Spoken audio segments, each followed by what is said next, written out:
अजित पवारांच्या निधनानंतर त्यांच्या सुरक्षा रक्षकांनाही भावना अनावर झाल्यात। दादांना मुखाग्नी दिल्यानंतर सुरक्षा रक्षकांच्या अश्रूंचा बांध फुटलाय। अजित पवारांचे पीए आणि सुरक्षा रक्षक त्यांच्या चितेजवळच रडले।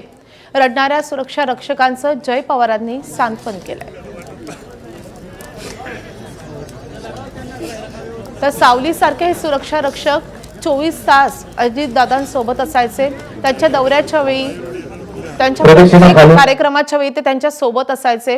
ते सुरक्षा रक्षक, त्यांचे ड्रायव्हर यांनाही अश्रू अनावर झालेले आहेत। अजितदादा त्यांना सोडून कधी जेवलेही नाहीत। एक लाडू जरी असला तरी अजितदादा त्यांना वाटून द्यायचे। इतका त्यांचा जिव्हाळा होता, इतके त्यांचे जिव्हाळ्याचे संबंध होते आणि तेच अजितदादा आता आपल्यात राहिले नाहीत। या भावनाच या सुरक्षा रक्षकांना सहन होत नाहीये। अजितदादांवर अंत्यसंस्कार पार पडल्यानंतर तिथेच त्यांनी हंबरडा फोडलेला आहे। त्यांच्या अश्रूंचा बांध फुटलेला आहे आणि जय पवारांनी अखेर त्यांचं सांत्वन केलंय। चला, ज्यांचं दर्शन झालेलं आहे हळूहळू बाहेर पडा।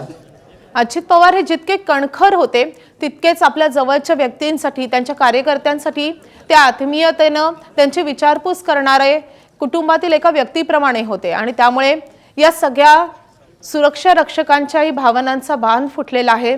त्यांच्या भावना अनावर झालेल्या आहेत।